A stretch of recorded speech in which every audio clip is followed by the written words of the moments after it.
So today we have with us Arman Sood as our keynote speaker. Arman is the co-founder of SleepyOwl Coffee.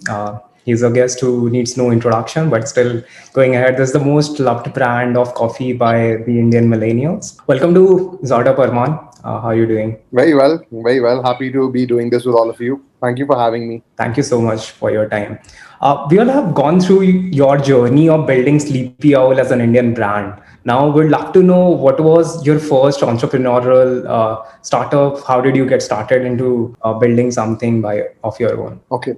So I'll take this back a few notches, right? I grew up in Kolkata, West Bengal, where I studied at a school called St. James's School, and I was one of those students who was slightly confused about where I wanted to go in my career, right? So in the ninth and 10th and the 11th and 12th grade, I picked PCMB, which is physics, chemistry, math, and bio. The idea was to keep all options open, whether it's engineering, whether it's medicine, so कहीं पे भी जा सकते हैं कुछ भी कर सकते हैं that was the sort of thought process. We In school I remember I used to collect a lot of Pokemon cards, and in my 8th grade one day I decided that I don't need them anymore, right? And I made a list of all my cards along with assumed or presumed price points at which they would gain traction and sell in the market, right? Which is essentially my school.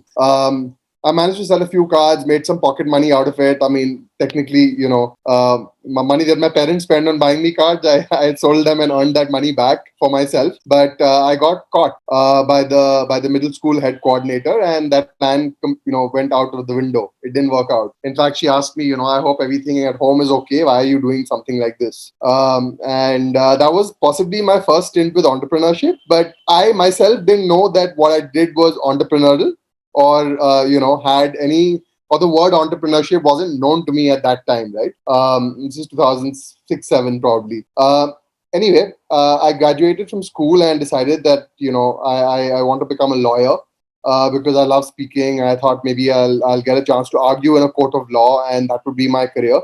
By the end of 12th grade, by the medicine and engineering से मन उठ गया था. So I joined law school and I was hell bent कि यार lawyer ही बनना है, ठीक है. But in my first year of law school, I met my current co-founder of Sleepy Owl, Ashwajit Singh. So why I'm sharing all this is also that in life you don't know where you'll find your partner, co-founder, somebody who will join you on these crazy journeys, right? So he was of the mindset that business is the way to go, entrepreneurship is the way to go, and that law theek hai, but being your own boss, doing your own thing, creating innovative products or innovative services is the future, right? And that we are young and we should be thinking of ideas that we can execute. So the first business that we started together was at the age of 19. We imported bar and party accessories. So it was beer pong tables, beer bongs, whiskey stones, ice shot glasses, just a range of products that we thought were cool, that we thought would sell. And why I use the word thought is because at 19, we didn't do any market research or survey. We just asked our friends who were also enjoying, getting used to the world of drinking, will you buy it? They said yes. We said, wow, this is a great idea. And we imported these accessories from China. We learned how to do it, by sitting on Google, to be honest. Understood, okay, what is Alibaba.com? How do you import? What are the laws and regulations? Connected with extended family members. कि यार कोई हमारा family member है जो import export करता है, उससे सीखो, So found our little answers to the questions we didn't have answers to, launched the business, set up an e-commerce website, and today you might hear the word direct to consumer, D2C, a lot. But even technically in 2012, what we were doing was D2C. There was no middleman involved, and we were directly selling our bar accessories to customers. The challenge, though, was that we were studying a professional degree, right? So our parents were not cool enough. कि यार अभी 4 साल बाकी हैं, you can't drop out. You're no Zuckerberg, you're no Bill Gates. There's no dropping out business.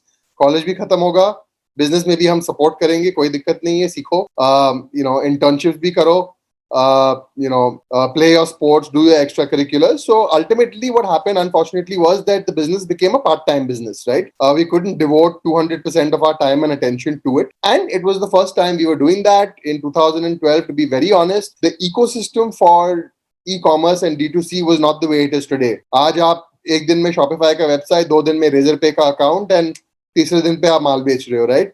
At that time, life wasn't so simple. So anyway, the business failed, and I think it's important to always discuss your failures. It is a stepping stone to your successes, right? But the biggest thing it taught us was that इसमें मजा आता है. We wake up and we're excited and we enjoy ourselves, right? So in 2015, when we graduated law school, we were at that juncture of our careers where we had to make a very important decision. Do we take a job at a law firm or with lawyers and go to the courtrooms, or do we do something else? And having just failed a venture, I don't think we had the courage or the idea at that point to start something. So we were both lucky to get jobs at other startups in generic roles, branding, marketing, sales, support. Basically all rounders, kuch bhi karo. But we got those jobs also because we had some history of entrepreneurship or history of figuring things out, right? And that is how we landed those jobs. And so yeah, that was my first venture, and then from there. We'll come to Sleepy Owl soon. Amazing story. So while building eShack, it was pretty much about connecting the suppliers with the customers across India, right? Again, the culture which already existed in Western worlds, like beer pong and the games that. Yes, yes, correct. So what went wrong over there? Like if you had to launch eShack again right now after all your learning experience since last 6 years at Sleepy Owl, then how do you go about launching it again now? Well, to be very honest, a couple of things. One is so we weren't really connecting suppliers to customers, right? We were buying from suppliers in bulk, right? And we were selling to customers, right? Pretty much today, all of your and we branded all the accessories, right? All the accessories were branded with eShack, so it was not bulk. Which you can look back and say maybe that was a mistake also, because jab direct customers ko nahi bika, right? We had to start selling it in bulk to other stores, right? So there are physical retail party accessory stores, right? Traditional stores where you can go and buy, things for birthday parties, etc., etc. So we had to offload our goods to them, right? Had they not been branded with eShack, then it would have been amazing because they would have said, "ठीक है, हम लेके आपका बेच देते हैं, कोई दिक्कत नहीं है, bulk में ले लेते हैं," right? It would have been a B2B business. But for us, it became more challenging to sell branded merchandise to these stores, right? And of course, these stores also import from around the world, right? To store their party accessories, etc. But honestly, if there's an accessory that's been imported by someone else already, I'd rather buy it from them and save myself the hassle of importing it, right? So two things. One is we weren't sure, right? We started as a B2C, B2C nahi chala, bulk mein becna shuru kar diya. There was no clear cut thought process or plan. It was just yaar karna hai kuch. So I think first thing that we change is our attitude, right? Before getting into any business, even if I were to do party accessories again, I would really go deeper into what I'm getting into, right? Have a much better understanding of my customer, of my market, ask more questions, not be in that hurry ki yaar, theek hai, karna hai to karna hai, kisi bhi tarah karo, right? Second thing is, I'd say, goes without saying, yeah, it wasn't just, obviously, chalo, it was us. We were 19, very young, very immature, in studying a professional degree. So you don't really have that time, right? I didn't compromise on my extracurriculars or sports or girlfriends or anything of that matter, right? I was very convinced that sab kuch karna hai, right? So therefore, it took a sideline. And you can't run a business or a startup if you try and put it on the sideline. I'm not saying that don't do projects, don't do small activities or businesses on the side while your professional degrees are on. It's always good to do that, but it requires more attention, more dedication, which we didn't give it. Right. Third is the ecosystem. 2012 and 2022 now, I would say the 10 years, right? So 10 years is a very long time frame. The world around us has changed, right? The ease of doing an e-commerce business is so different, and and the fourth thing would be customers. Yeah, at that time, who was shopping online? Our customers who you were trying to sell to online, koi tha hi nahi, right? They didn't understand payment gateways, credit cards, buying online, waiting for deliveries, the logistics network that you have today. So we couldn't give customers a great experience. But the 10 दिन में order घर पे आ रहा है, उसमें issues, RTO, COD, these things didn't, the framework for doing that wasn't there. We were very early and we were very niche, no doubt. So those are some of the things that I think we'd really observe and think through if we were to do it again. Having said that, I still think there's a market in that. I still think no one's really gone, and maybe not the biggest market, but an interesting brand that is catering to bars and restaurants, catering to clubs, catering to universities, catering to that same age group, right? Because typically when I go to a party accessory store today, I get clowns and birthday hats. I get nothing for the drinking audience. So I still think there's a gap, but it's small. It's likely niche in our country. यहाँ पे लोग को old man का पौवा चाहिए, उसके ऊपर किसी भी चीज में पी लेंगे. So that's a little bit of our culture, and I realize that as well, right? Like targeting college students, etc. You have limited budgets, when it comes to you'd rather spend on the drink than on romanticizing everything around it, right? But yeah, that's a little bit of my thoughts on that venture and how it would work out again. That's interesting. If anyone in this room also picks up this idea and wants to build a venture, then they can go ahead. So now moving ahead, Arman, as you mentioned, the trend is already supporting young entrepreneurs to build a startup in India, an e-commerce venture for sure, building a Shopify website, just integrating with Razorpay and start selling. So what would be your advice to a young entrepreneur who is willing to start his e-commerce business right now, still hustling, figuring out few things in the market? Sure. So I'd say, if you have a great idea of a product, and I won't say service in this case because I'm looking at it as a product. If you have a great idea of a product that you see fills a gap in the market, right? Do your basic research, due diligence, so on and so forth, right? Start small. Don't look at the internet and say, yeah, इस बंदे ने इतना raise किया, उसने इतना raise किया है. You have to convince yourself before you convince any investor that there is a chance that this product can sell, right? Don't spend money on going to web developers and designers. Go straight to Shopify. Nothing better than that. Buy a theme. Try and learn how to do the basic edits yourself. Get a camera. iPhone camera is more than enough, or any camera for that matter. Do your photography. I mean, a single person, one person alone can get going, right? And once you get going and you start seeing the response, you slowly work towards scaling it, right?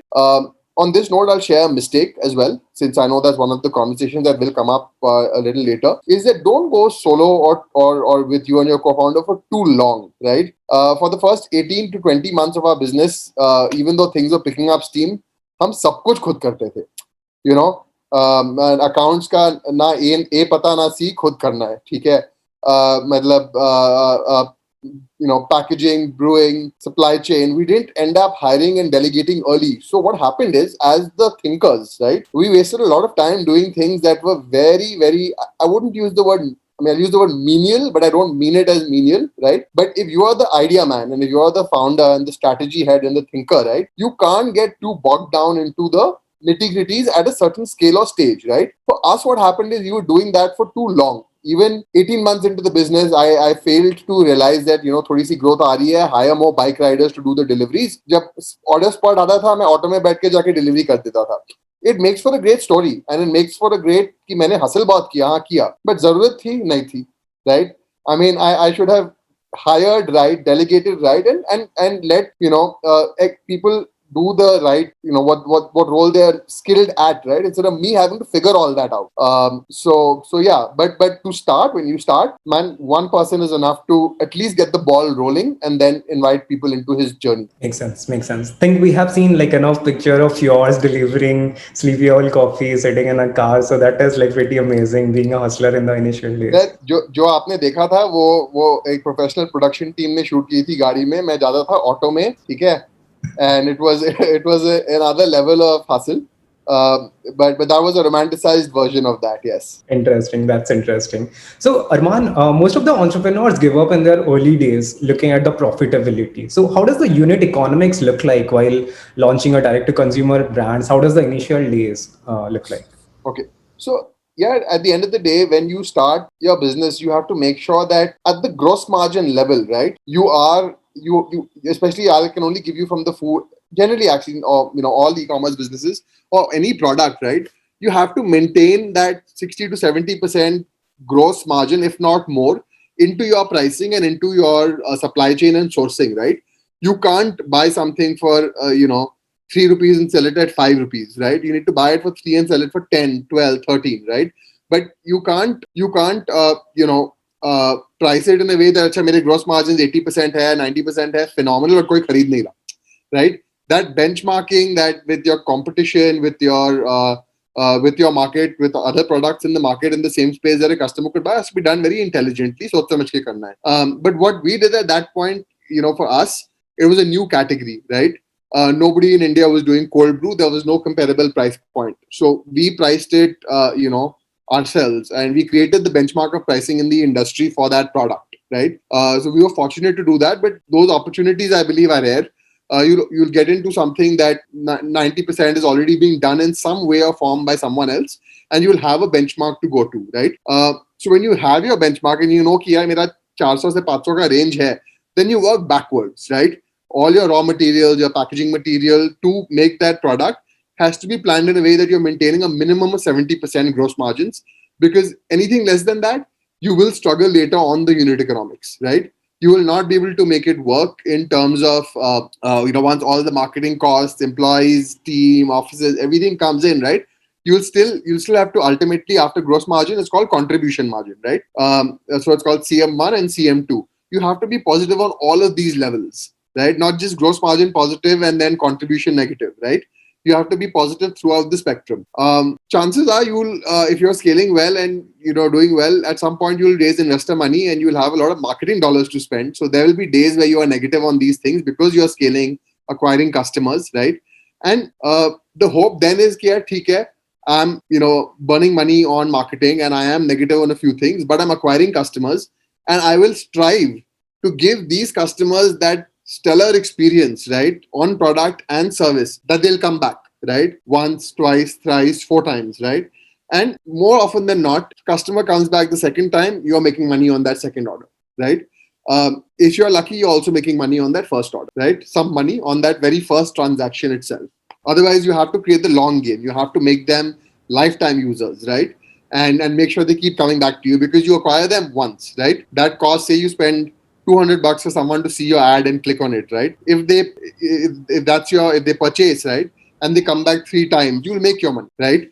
But most businesses, the struggle is to get customers to come back. That is the biggest challenge, because all industries are highly competitive. Customers have too much choice, and they're quite ruthless. Customers are ruthless. That's an interesting thought. So, what is like most important in the early stage of a business, though it is a bit subjective? Is it like acquiring customers at a very cheap cost, like maintaining the LTV by CAC, or is it all about repeat orders? Yeah, I And think neither. The most important when the early stages is to be authentic, transparent, and honest, right?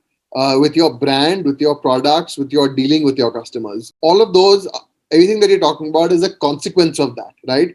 If your marketing is clear, honest, oriented on the value proposition of your products, if your products themselves are high quality, differentiated, and adding value to a customer's life, your lifetime value, repeat rate, ये सब खुद बनेगा, right? You can't force that necessarily, right? But in your ethos, you can build for that. So that would be my thing. You don't expect to be inauthentic or cut corners. नहीं चलता. People see through that, right? So yeah, that is the most important, and that comes top down with the founder, with the visionary, with the thinker. Here, what am I building? Why am I doing this? What is the real value add, right? So those things are to be kept in mind. can resonate with like what Sleepy Owl looks like, the branding, the marketing, the standards that it has set from your conversation as well. Let me tell you this then. What you see at Sleepy Owl today, and most of you have interacted with our brand for the first time in 2021, 2020. Anybody who's interacted with our brand in 16, 17, 18 here? Any one person out of the 30 odd people? I came across on 2020, I guess. Yeah. Yeah, so 16, 17, 18, the years of struggle, none of you were around, right? Okay. Let me tell you, what you see today is our third iteration of branding and logo and so on and so forth, right? When we started in 2016, it was done by my colleague at my ex job, right, who was sitting beside me. उसने सारा design बना दिया while I was on my notice period. ठीक है, मैंने उसकी help ली थी. Then when we were about to launch our product finally to the market on e-commerce, we tied up with a freelancer sitting out of the UK who we found online, who did the project at a reasonable rate for us. That was second logo. Okay? Only in 2018, when we got our first round of investment, we went ahead and did a professional rebrand with a good agency that went ahead and created this monster that you see today, right? So again, when you start out, we are not who we were in 2016. Our products are not the same. Our website is not the same. We started on a Squarespace website designed and photographed by my co-founder. Then we moved to someone who, our office, where our first office was, जो हमारा neighbor था. He did the second iteration of the website. Third iteration happened again post rebranding in 2019, and that's evolving every day. So everything that you see today is not what it was in the early stages, right? It's an evolution process that goes on for most businesses, and that is something to be aware of and acknowledge that. Thanks for that candid conversation. Like none of us actually knew about it. Even I wasn't aware of it, though I interacted with this brand a lot. So moving ahead, Arman, I'd like to know how can someone differentiate their products from the existing products in the market. So let's take an example. If someone is going to launch a coffee brand right now, let's say Sleepy Owl as a competitor here. So how can they differentiate from your brand or the other existing brands in the Yeah, ये market? बड़ा मुश्किल सवाल है because then I'll be giving you away my future projects, secrets, what we are going to launch next. Because the thing is, we are at the stage of our business, right, where we have to differentiate ourselves from ourselves. And you want to know why? Because our competition has become us, right? So we've created a differentiated product. The competition has come in and said, okay, very cool. Let's do what they are doing. And now there's no differentiation between me and my competition because someone like you comes in and discovers me and my competition at the same time, right? In 2021. So now I have to be like, okay, baki jo hai, wo meri tarah hai. So now what is my differentiation, right? So I need to be doing things currently to differentiate myself from myself. And I'm just thinking of how to answer your question because those would be my future ideas and projects. But let me answer that. So I think, see, there's a lot of scope for innovation in coffee, right? Now coffee is broad. We are an FMCG coffee company, right? D2C FMCG. We don't have any cafes, right? So let's say today we have Third Wave Coffee, Blue Tokai, etc. in the cafe space, right? Starbucks, Barista, in the cafe space, right? So I'm not going to comment on what you can do different in cafes that they are not doing currently to be differentiated from them, right? If you want to do FMCG coffee, right? If you're looking at, let's say, the ready to drink segment specifically, right? I'd say do plant-based milks, right? Again, very niche, not very big as a market, but in the next 10 years, going to be huge, right? It's something that we will launch in the next 3 to 6 months ke andar, right? And we'll introduce it, but our mission is not plant-based milk, right? We'll always have dairy in our portfolio, right? But there is scope for a company to be championing the cause for dairy-free alternatives in ready-to-drink coffees, right? If a customer sees your brand, one of you who does that, right, versus Sleepy Owl, they will align more with you and you will sell your product more because it will definitely possibly be a cause-driven business, right? Yeah, these guys stand for, dairy-free products or vegan coffees, right? And you'll have a greater message, a greater share in the mind of that customer than I ever will. For me, it'll be one more product, right? I will never be a company that's championing that cause. So that brings me to a point is, you have to stand for something, right? As we are scaling now, year 5, year 7, year 10, right? Today we are almost started our 6th year running now. We are going to add a lot of things to our product portfolio because we have to increase that, let's say, share of the pie, right? But for someone starting out, you're catering to the future. You're catering to, okay, what will be there 5, 7, 10 years from down the line and what you stand for. So I think that is one industry or area. There's a lot of scope, right? Second is, let's say, in the cold brew segment or the hot brew segment or products like we do. I'm not saying copy our products or do the same thing. I think what you can look at is okay. So we currently source from traders. We don't source from individual farmers, right? Now there are some businesses like our competitors who source from individual farmers, right? But it's not the highlight, right? It's not the highlight of the brand, right? So in your supply chain is where I think you guys where the second idea is, right? Make a difference and make your supply chain your story. For us, the product is the hero, right? It's the innovativeness of the products that becomes a hero. For another business that comes in, don't make necessarily the final product your hero. Make the backstory your hero, right? And let people buy into that hero. Ki, acha, I want to buy from them because they stand for this, because they are doing this in the supply chain of coffee, because they are impacting the farmers in this manner, or because they are doing something different in that, right? So these are ways to differentiate. Again, I'm reading this book called Differentiate or Die: Survival in the Era of Killer Competition. I started reading it yesterday. Our investor recommended it to us. It's I can put the link on I'll put the link on the chat in some time. So I'm learning too, right? What it means to differentiate, what it means to stand apart from your competition, because there are hundreds of brands launching every day, right? So there are two kinds of difference. I read like the first 20 pages last night before putting the book aside to watch a TV show because it was Saturday. But in those 20 pages, one of the things is that I've come across is don't differentiate for the sake of differentiating. Have something solid that your customer can say, okay, this is what this brand stands for and means, right? Today, what Sleepy Owl stands for is first movers in the most convenient, innovative coffee products, right? That's what we stand for. But yeah, I hope that answers your question. Yes, definitely, in a very candid way again. So thanks so much for that answer. Moving in, Arman, we'd love to understand few ideas on marketing a D2C brand or a consumer product with a very shoestring budget. So if someone is just bootstrapping right now, they do not have funding, how can they market their product in their initial days? Okay. So the founder or the core team that has started this together, one of you has to learn how to use a camera, right? One of the most important tasks that comes is to do photography and good photography and basic photo editing, etc. Right? Of course, now you'll say, sir, graphic designer to mil jayega, acha, 25-30 mein jo bhi hai, but no, it's not easy. Okay, we have open positions for graphic designers.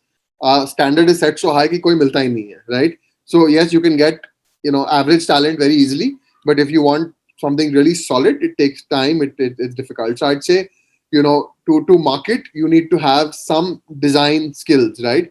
Now we couldn't hire, so my co-founder learned how to do basic Shopify editing, basic photography, basic Illustrator, basic making of videos, right?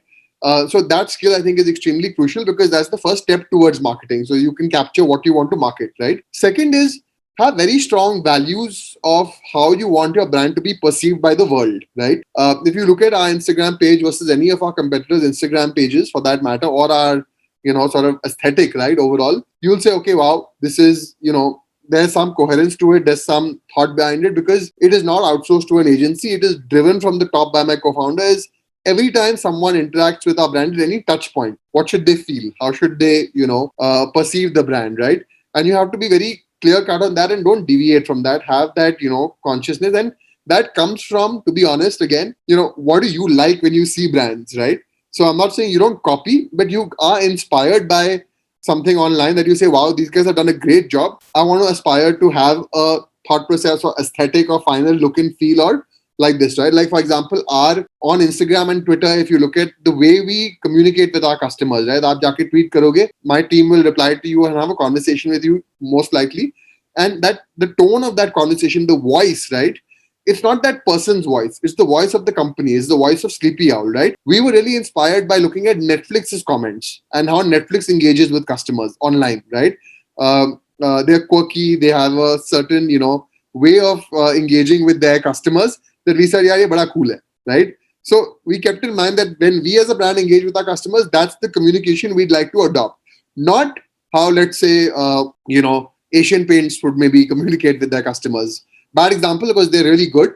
So not a good example. But what I mean to say is you have to understand what company you're getting inspired by as well, right? So let's say even Pidilite for that matter with Fevicol is quite insane in their communication. But a traditional company that's communicating, right, versus let's say Bisleri ka Instagram handle versus Sleepy Owl Instagram handle, it's very different, right? So you have to be conscious of that as well, right? So because that's a touch point with the customer again. Then the next step is, biggest struggle for us has been hiring great digital marketing, performance marketing guys, right? People who can do performance marketing, do it well. So if any of you are willing to learn that skill, we've given up on ourselves here. इस stage पे अपन से ना हो पाएगा, किसी professional को ही आना पड़ेगा, हम नहीं कर सकते, right?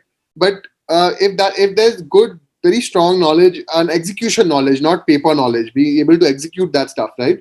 That is something that I think will be a great asset for early stage startups to do. Obviously, as scale comes, maybe you as a founder are not doing that, and you have to get the right people on board. But I think these are broadly, early things that you can do. Achha, no. Most important that I think you guys should do is if you have a product and you're launching, right, be shameless, right? There's nothing like shameless marketing.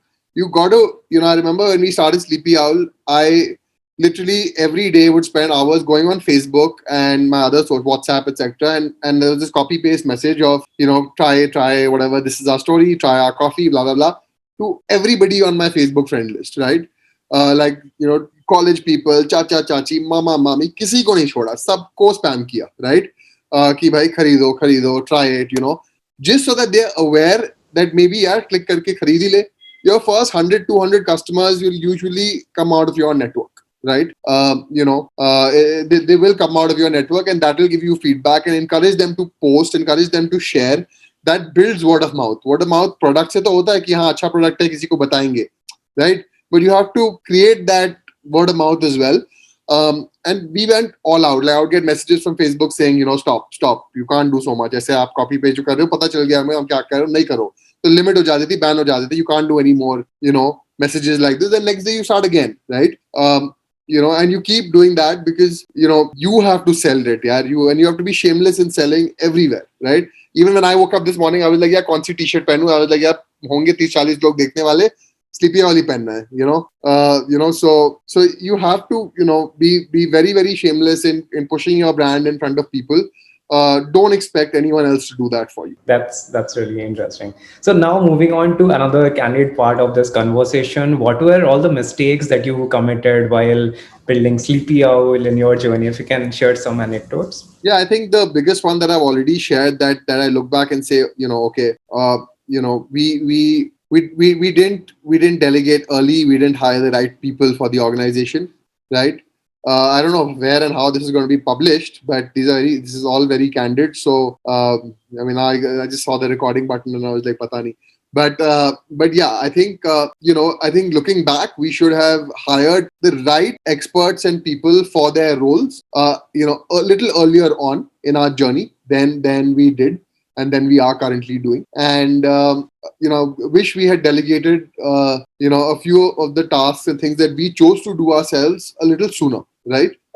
Yeah, I think that would be the biggest mistake that we made. And also we're not as a culture and as people, we're not hire fast fire fast, right? But sometimes I wish maybe we should have been. Just looking back very candidly, we're not a big organization. So a lot of people are going, I don't know where this will be published and how many people will see it, but you have to know when to cut your losses. You have to know when to, change gears, right? The third thing is, for the first 2.5 years of the business, we didn't, we were kiosk bhi hai, FMCG bhi hai, online bhi hai, thoda sa retail bhi hai. So I think there was a lack of focus, right?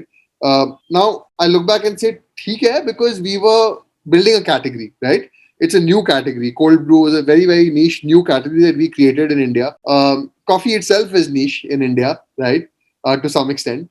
So keeping all this in mind, we said, okay, theek hai, the journey, the way it's been, right? But could have attacked this beast a little differently, and maybe had we had more laser sharp focus, I think it would have been we would be slightly ahead of the curve today. That's really interesting. So that's all from my side in terms of the conversation. Now we can open up the floor for their questions. In the meanwhile, I'll start with okay, there are like a bunch of hands already raising.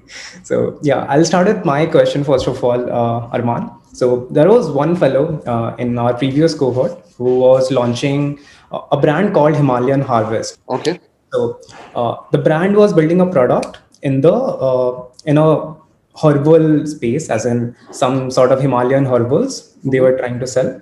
He started with a very creative campaign saying that this is the herbal, you can purchase it, this will solve some blah blah blah problem. And he spent like around 10,000 rupees on that.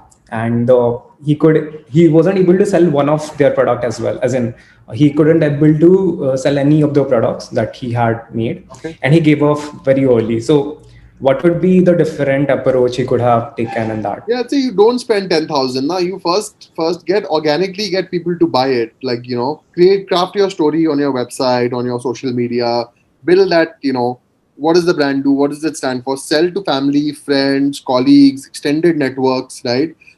Share it on LinkedIn, share it on Twitter, share it on your social media platforms. Email everybody on your email list. Koi bhi mile, purana, naya. Individually email them introducing your brand, get them to purchase, get them to give you feedback, right? There's there's, incentivize them that if they like the product to share it further. I believe your first 100, 200, 300, 500, 1,000 orders should be organic. Don't spend a rupee to get those orders. Once you understood, yeah, okay, this is the people who are buying it multiple times. This is my audience. This is my cohort. तब जाके आप खर्चा करोगे ना कि भाई इनको target करना है. Right? It's possible that he said Himalayan herbals. Let's target the, 35 to 50-year-old mom who might like herbal products. Great. He targeted them. 0 orders आए. पता चला यार in 35 to 50 moms को herbal products का कोई शौक ही नहीं है. Maybe 22 to 35 young people are interested in moving to Ayurveda and herbal products. Right? Maybe he targeted tier 1, tier 2 cities. पता चला कि यार the demand for herbal products is tier 3, tier 4. You won't know that until you build that, a database of customers who already bought from you and engaged with your product, you've taken feedback from, right? So how do you target your audience, right? उसने basically 10,000 का, what I would look at is hoarding लिया यार, कहीं पे चिपका दिया, पता नहीं किसने देखा, किसने नहीं देखा, किसने खरीदा, right? The idea of a website or a digital business or a D2C business is that you have the ability to really drill down who your audience is and who you are targeting and who it's meant for. Right? And that learning will come from people who bought it organically. That's what I believe, right? And if you don't have the patience for that learning, then either spend money on surveys, right? Either, either buy market research on who the category sells to, right? And then target that. So it is possible that he didn't get a sale because, targeting wasn't right. Second is, I think before you try and spend money on acquiring customers, make sure that the organic customer experience is great, right? What page did he land on from that ad? What was the checkout process, conversion process like? For the 1 or 2 orders that he got, is the shipping line after the order comes, the processing, the emails, the shipping confirmations, the delivery, is all of that coordinated, right? Very, very streamlined. So, जो 1,000 order है ना, that's not just for the customers, it's your practice also. Right कि अच्छा मेरा practice हो गया है कि ठीक है कुछ गलतियां हुई हैं कुछ नहीं हुई है ताकि when you go 1,000 to 10,000 okay यार this is what I need to do to make sure that they have the best experience, right? So I would say maybe marketed it too early and then gave up too early, right? So yeah, some love and kindness for our business in return to support us. That's amazing, Arman. Love the coffee by myself. Actually, I myself is a big customer. So thank you. I really appreciate it. Thank That's you. my email ID and my personal phone number. You guys can drop in an email if you'd like to connect or WhatsApp. And I'll try engaging and keeping in touch with you guys on this journey. Thank you, Arman. Thank you. Take care, guys. All the best. Thank you so much, sir. Thank you so much. Thank you. Yeah. So thanks, folks. Hope you had an amazing session with Arman.